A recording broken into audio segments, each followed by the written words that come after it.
You have 10 seconds to walk away. Go. That's all she said. Not please. Not trust me. Just those words, whispered without looking me in the eye, like I was some stranger who had overstayed his welcome at her party. I thought she was joking. I even laughed, kind of. But she didn't laugh back. Her face didn't move. Her drink was still in her hand, her other hand holding her phone like she was bracing for impact. I took a step back.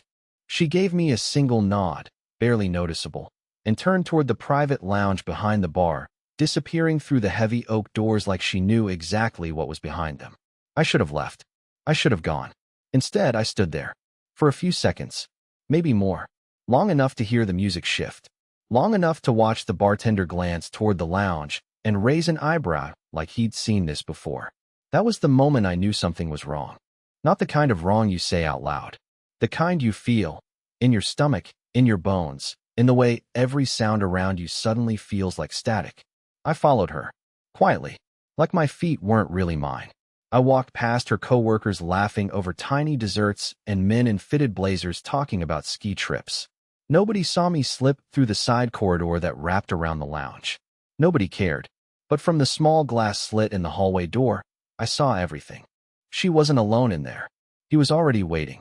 A man in a gray dress shirt, sleeves rolled up, leaning against the table like it was his house. He didn't smile when she walked in. He looked relieved. Like whatever weight he'd been carrying all night just fell off his shoulders. She shut the door behind her. Locked it. I didn't even know that door had a lock. Then she walked up to him, and I swear to whatever's listening, she kissed him before her purse even hit the couch. And not a maybe, it was just a cheek kind of kiss. It was real. It was deliberate. It was the kind of kiss that makes time slow down for the person watching it who's not supposed to exist. My ears were ringing. My hands started shaking. But I didn't move. Because in that moment, I finally understood something I hadn't wanted to admit for months. This wasn't a mistake. It was a routine. And the 10 seconds she gave me, that wasn't her buying time. That was her setting the clock. On the life I didn't know I was about to lose. I should have walked away. After seeing her in that room with him, after watching that kiss, a sane man would have turned around, driven home, and started packing a suitcase. But I didn't. I stayed there in the corridor like a forgotten coat hanger, frozen, invisible, just breathing shallow through my nose and trying not to let my knees buckle. I couldn't even process what I was seeing. The way she moved around him, confident, familiar, like they'd done this before. Many times. She was saying something I couldn't hear, and he was laughing. Not awkward laughter, not nervous. It was that kind of smug, intimate laugh people do when they're not afraid of getting caught. Which meant only one thing. They didn't think anyone would ever come looking. I stepped back, slowly, heart thudding so loud I was sure someone would hear it. I don't know what I was more afraid of, getting caught snooping, or realizing that I wasn't her husband anymore. Not really. Not in any way that counted. When I finally got back to the main hall, the lights seemed too bright, too artificial. People were dancing now, spinning around with drinks in hand like they were in some kind of surreal commercial. I stood near the dessert table, blinking like I'd just come out of surgery, trying to look normal, trying to breathe. Then something strange happened. A woman, older, maybe mid-50s, kind eyes, glittery blue nails, brushed past me on her way to the bar. She paused, looked at me a beat too long, and said, "You okay, hon? You look like you saw a ghost." I don't know why, but that sentence hit me like a slap. I forced a smile and said I was fine. But she gave me a knowing look, like she'd really seen me. Not just the shell I was putting on. And that's when the first crack in the story appeared. She added, "Your wife's in that lounge again, huh? She and Gray Shirt have been sneaking off together all year." I didn't say anything. I didn't even blink.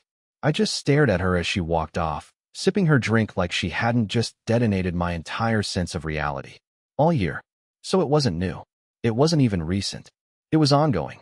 And other people knew. That changed everything. This wasn't an accident. This wasn't temptation. This wasn't some, "we had a rough patch" excuse waiting to be spun later. It was a pattern. I sat in the car again, same as before, hands clenched on the wheel, staring at the building. I watched her walk out 20 minutes later, straightening her dress like she'd just come from a meeting. She got in, kissed me on the cheek like nothing happened, and started talking about how nice the shrimp skewers were. And I listened. I nodded. I played along. Because now I needed to know how far this thing went. How long it had been going on. Who else knew how deep the lie really ran? And I'll be honest, Reddit, I wasn't thinking clearly anymore. I wasn't thinking about therapy or divorce lawyers or packing my things. I was thinking about revenge. And I was smiling. The thing about betrayal is that it doesn't hit you all at once. People think it's like being struck by lightning, sudden, violent, unmistakable. But it's not. It's slower than that. It leaks in, like mold behind drywall. And once you finally see it, you realize it's been rotting everything for way longer than you thought. I didn't confront her that night. I drove us home in silence while she told me about someone's karaoke performance like we were still living in the same reality. She kicked off her heels at the door, peeled off her lashes in the bathroom, and climbed into bed like it was just another Tuesday. I lay beside her pretending to scroll my phone, while my heart was somewhere between my stomach and my spine. The next morning, I waited until she left for work. Same leather bag, same coffee in her thermal cup, same quick kiss goodbye, and then I started searching. At first, it was the obvious stuff. Her laptop was password protected, but we shared a desktop in the office upstairs, the one we used for taxes and movie nights. Nothing scandalous there. But then I remembered the drawer in her side of the desk, the one she always kept locked with that tiny key she kept on her car keys. I found the spare key in a box labeled beach stuff in the coat closet. I opened the drawer with hands that were already sweating, shaking like I was defusing a bomb.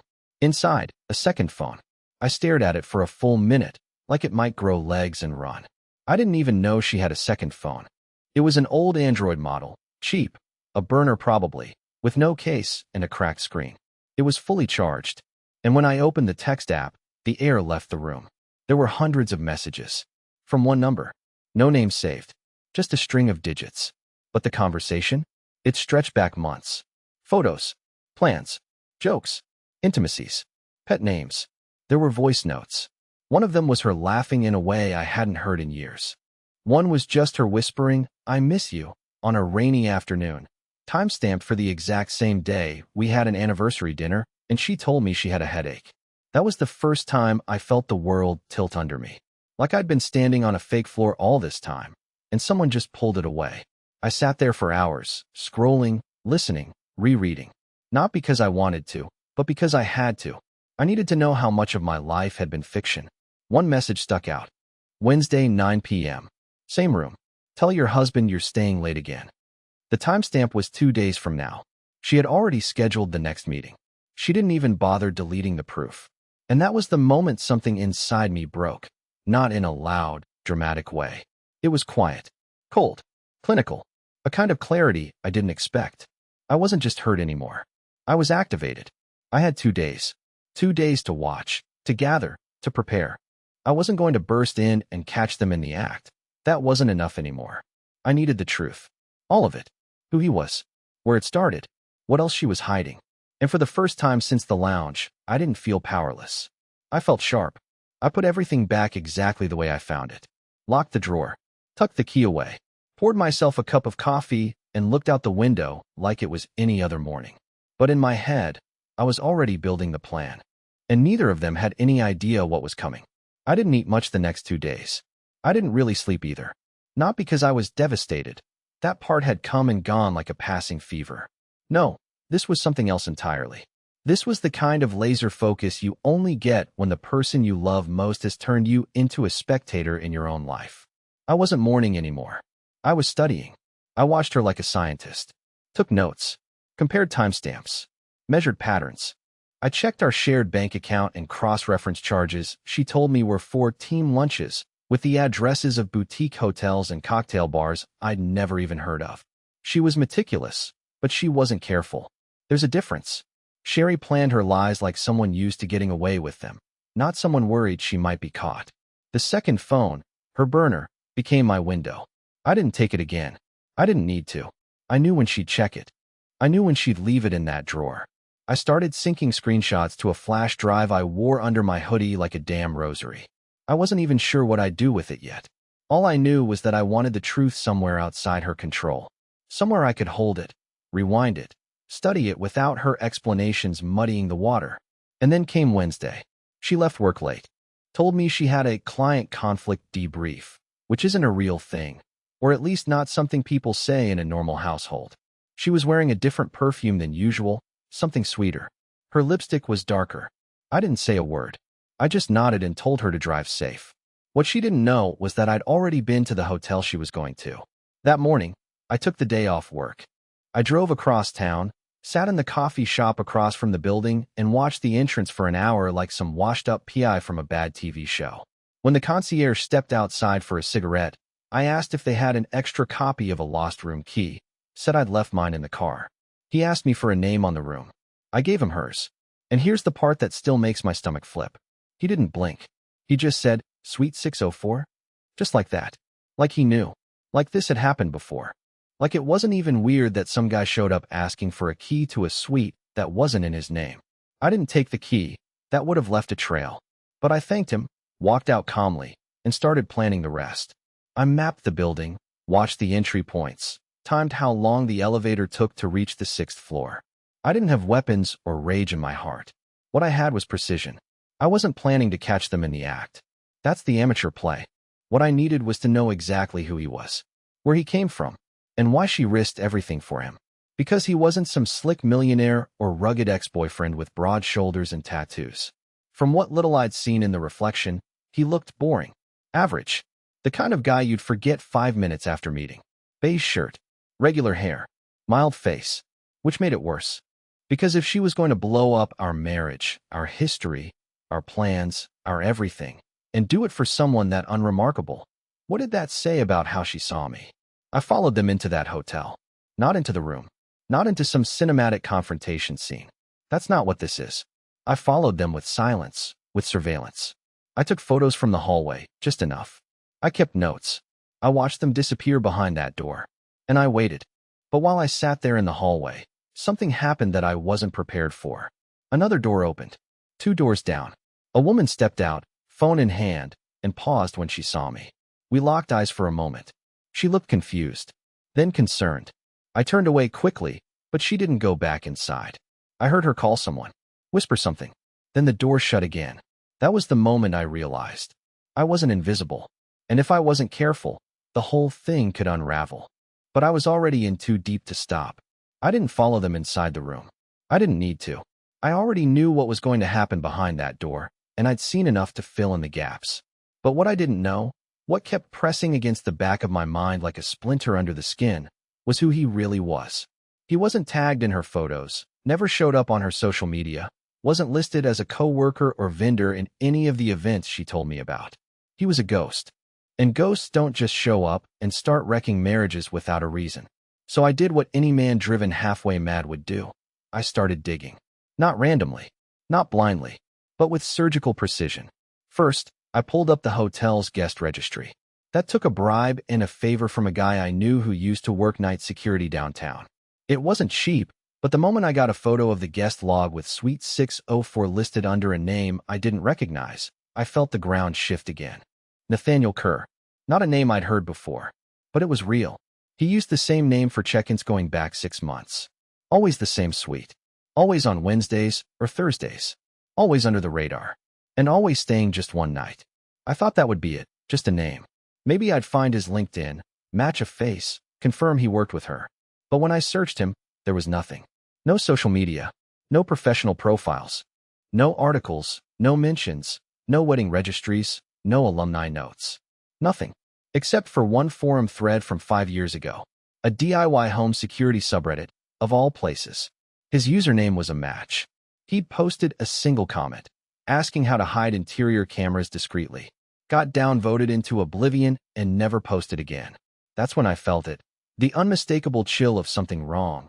Something not just immoral, but dangerous. Because what kind of man exists in a digital age without leaving a single fingerprint, and yet knows how to disappear behind locked doors, week after week, with married women? I kept digging, and then I found it. Buried in an old court archive that hadn't been indexed properly. A restraining order filed under the name Nathaniel Kerr, issued by a woman in Ohio 3 years ago. No criminal charges followed, no public follow-up. But the wording was clear. Subject displayed stalking behavior. Installed concealed devices. Attempted to initiate contact through employer and acquaintances. Subject used aliases including Gray Shirt and Nick in casual interactions. believed to be targeting vulnerable women in strained relationships. I stared at the screen for 10 minutes straight. That was the nickname the bartender had casually used when I first saw him. Gray shirt. Like it was a known thing. Sherry didn't know this man. She thought she did, but she didn't. And the more I read, the more it became clear this wasn't an affair. This wasn't some steamy office romance that got out of hand. This was manipulation. He targeted her. Maybe she was complicit. Maybe she was just broken in a way I never saw. But he found her somehow. Found her cracks. Found a way in. And suddenly, the whole tone of everything shifted in my mind. I wasn't just dealing with a cheating spouse anymore. I was dealing with a man who had done this before. Maybe many times. A man who knew how to erase his tracks, isolate women, keep things just beneath the surface. Never enough for police reports, but always enough to ruin lives. And my wife? She wasn't just lying. She was being handled. I looked back at the messages on her burner phone, read them again with fresh eyes. The language was subtle, always pushing her to make the next move, to initiate. He never said anything incriminating. He never booked the rooms. She did. He never called her from the same number twice. It was like he knew how to burn the evidence before it ever existed. I sat there that night in our living room, staring at her across from me while she watched some cooking show with her legs tucked under a blanket, laughing like she hadn't burned our life to ash, and all I could think about was this. She thinks she's in love with him, but she doesn't know who he really is. And now that I do, now that I've seen what's behind the curtain, I can't look away. I didn't know when the obsession started, not exactly. It crept in slowly, hidden beneath the layers of everything else I was feeling. Betrayal, disgust, humiliation, grief. But underneath all that, like a rotting beam beneath a painted wall, was something else. Something sharper. I didn't just want to understand him. I needed to dismantle him, piece by piece. Pull him apart like an engine left running too long. I thought I was doing it to protect her, or maybe to prove something. But the truth? It had stopped being about her a long time ago. I took a week off work, told everyone I had the flu. I started building a file, digital, physical, doesn't matter. Every address Kerr had used for hotel bookings. Every burner number I could link to him. Reverse image search on blurry selfies he'd sent her. Most came back with 0 results, but one matched a facial recognition flag tied to a dental conference in Pittsburgh. I cross-checked the guest list. No Nathaniel Kerr, but there was a Nicholas Kershaw, close enough to make my jaw tighten. I started calling places. Pretended to be an old college buddy. Hey, trying to reconnect with Nate. Does he still work there? Most hung up. A few gave vague answers. One HR lady from a small marketing firm in Denver told me he'd been let go for inappropriate conduct and hung up before I could ask anything else. No details. No confirmation. Just loose threads, but too many to ignore. It started to feel like a pattern. Every city a ghost trail. Every alias a mild variation. Each woman. Each target. A lonely wife, usually in her 30s, with a LinkedIn full of curated smiles and a husband who probably thought things were fine until they weren't. I didn't just feel sick. I felt studied. Like we were all rats in a maze he'd been perfecting for years. But then something happened I wasn't ready for. My computer restarted on its own while I was uploading a series of voice messages to a private cloud. When it booted back up, my antivirus flagged a remote access alert. I ran diagnostics. I'm not a tech guy, but I'm not an idiot either.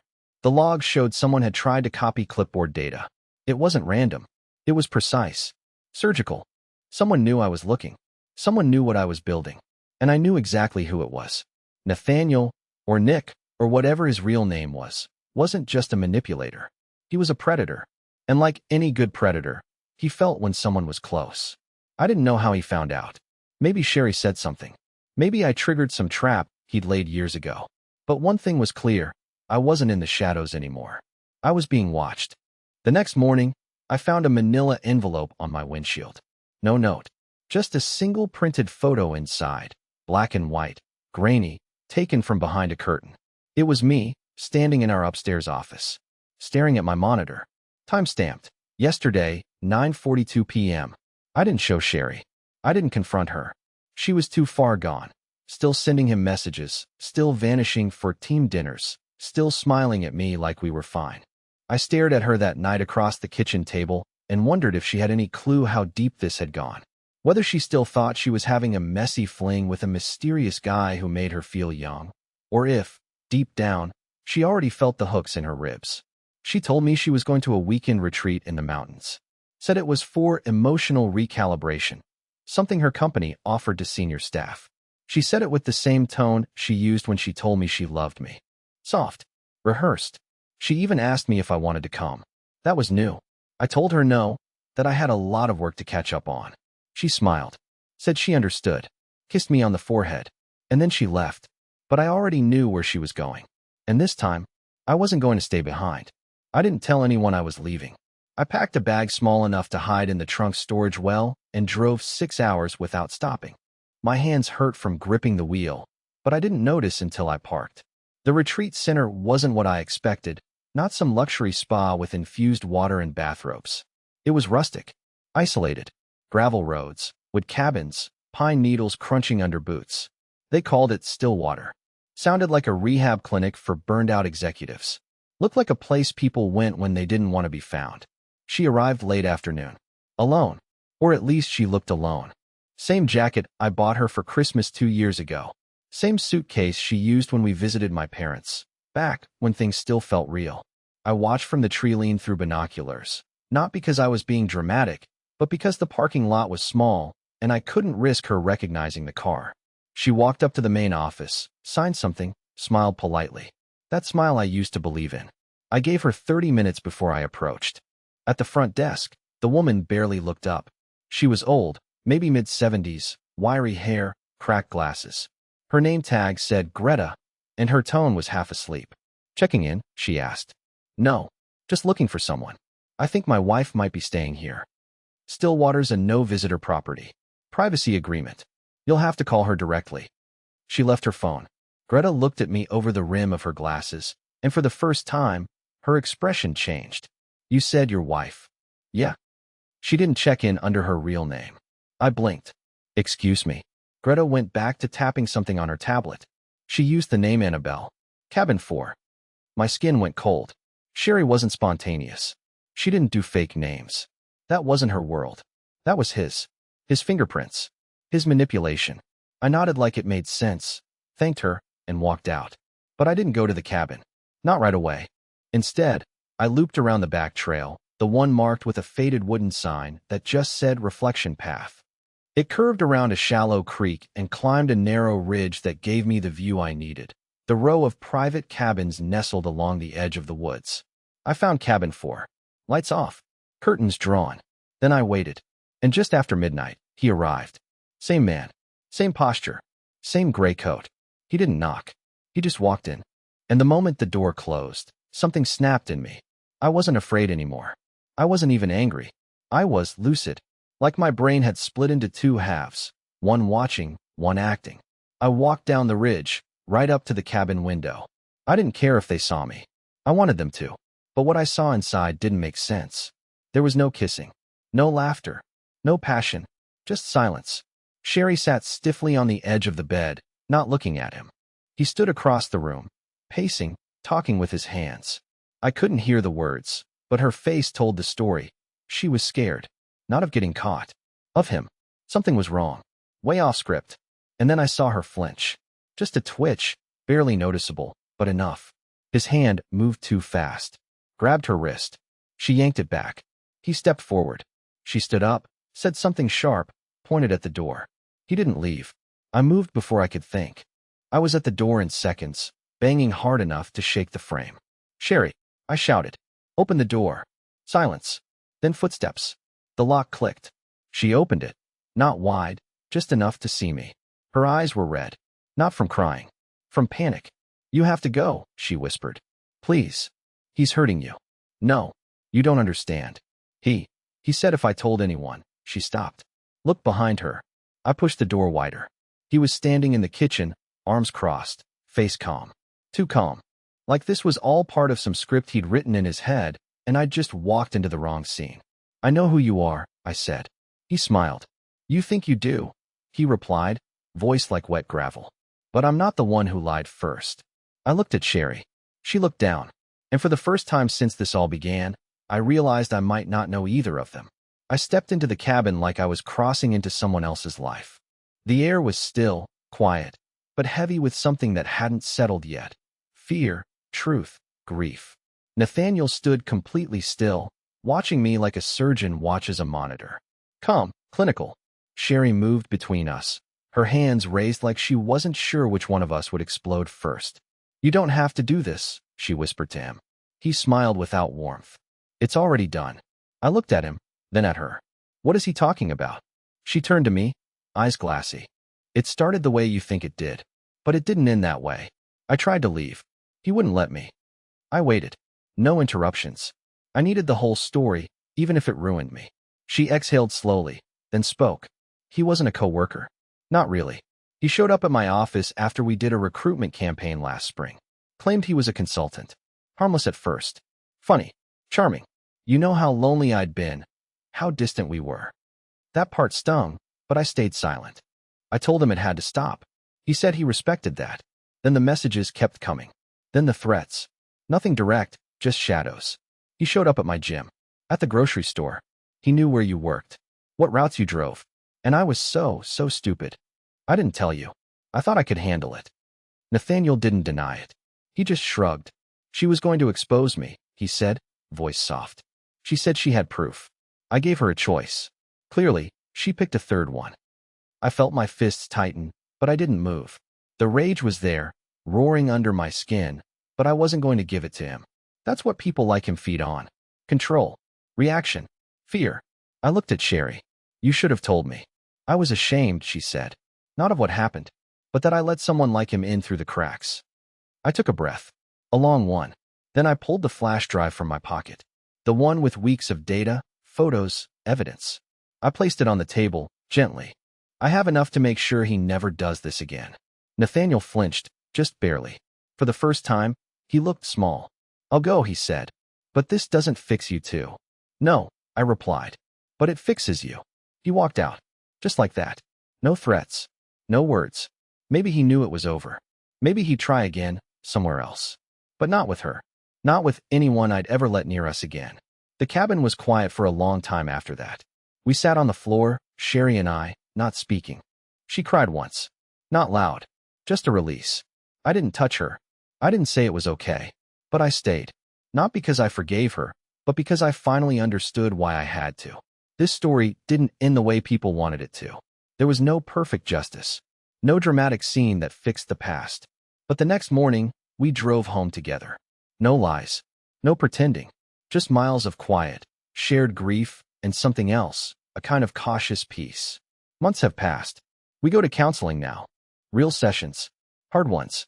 Some days are better than others. But I sleep through the night again. I go to work. I cook. I don't watch her anymore. I see her. We are not the same people we were in that ballroom. And thank God for that. Because the version of me who stayed silent, who let the world happen to him without pushing back, that man is gone. What came after was fragile, but real. And sometimes, that's enough.